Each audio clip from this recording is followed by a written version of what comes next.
You cannot win the war against the world if you can't win the war against your own mind. Self-discipline is the center of all material success. 99% of people are not willing to do what it takes to make their dreams come true. The Marines have a saying, everybody wants to go to heaven, but nobody wants to die. And that's just real. At the center of bringing any dream into fruition is self-discipline.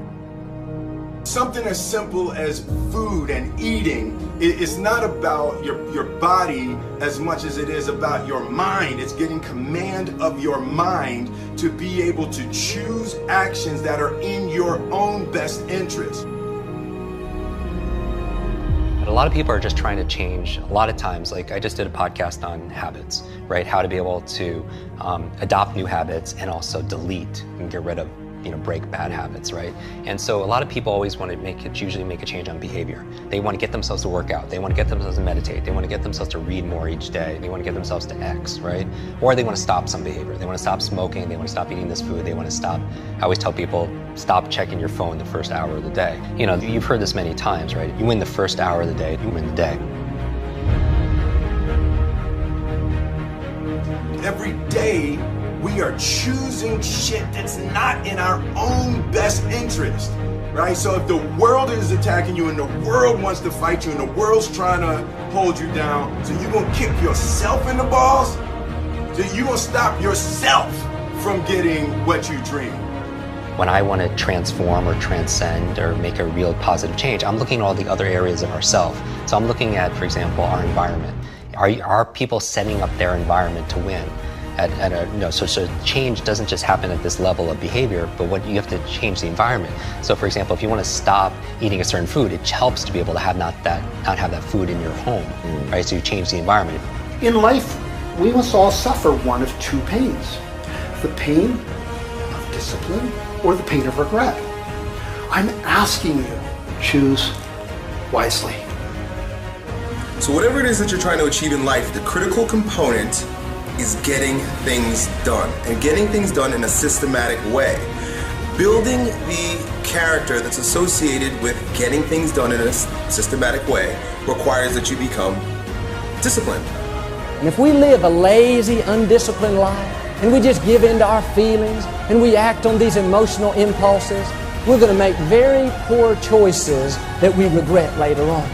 We would be much better off to just discipline ourselves right now, so that later on, we don't have to carry that heavy load of regret.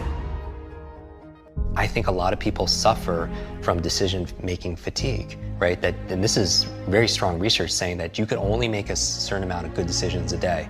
And after that is spent, you can't anymore. And that's really been fine-tuned in the medical field with surgeons and such, in terms of seeing their, where they're making their errors and stuff with early on in the day or later in their days and stuff like that. But we all, as entrepreneurs or as employees and executives or as parents, we all can make a certain amount of decisions. And that's why, people like Mark Zuckerberg or Tony Hsieh, they wear the same t-shirts and sweatshirts all the time because they don't want to spend, use up one of their decisions thinking, oh, what am I going to wear today?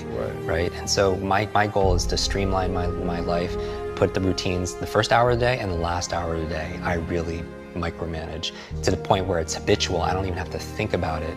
And then, because those are the times of the day where I can really have the most impact, because later on in the middle of the day, team members need this, there's firefighting this, client needs that. But the first hour, the last hour, I really want to control. So all this really helped develop grit and resilience, in my body, so I can have the ability to persevere. And also, I stand guard to my brain all the time, what goes in. I don't watch like a lot of the negative news and all the marketing. I really focus, I watch and I listen to your show and maybe a handful of little things I read each day, because I need to keep it positive. I want hope and I'm looking for help. I'm looking for inspiration and also instruction.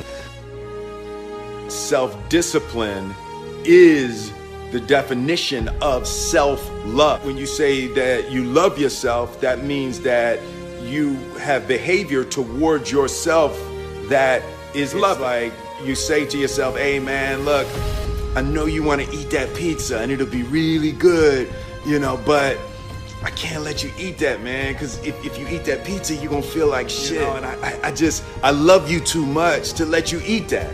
And I think the word discipline has kind of gotten a bad name. We think about it in terms of punishment. I'm not talking about discipline in that way. I'm talking about discipline in the sense that you forego immediate pleasure for the exchange of long-term self-respect. Self-love is when you say to yourself, man, look, I know you and that girl got a real connection. I know y'all vibe, but that's your girl's cousin.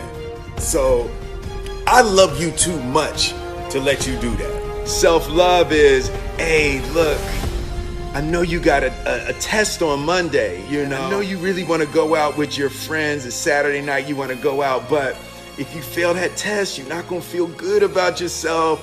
You know, I love you too much to let you go out tonight. Self-discipline is self-love. If you want to be happy, you have to love yourself, which means you have to discipline your behavior. The road to sustained happiness is through disciplining your behavior.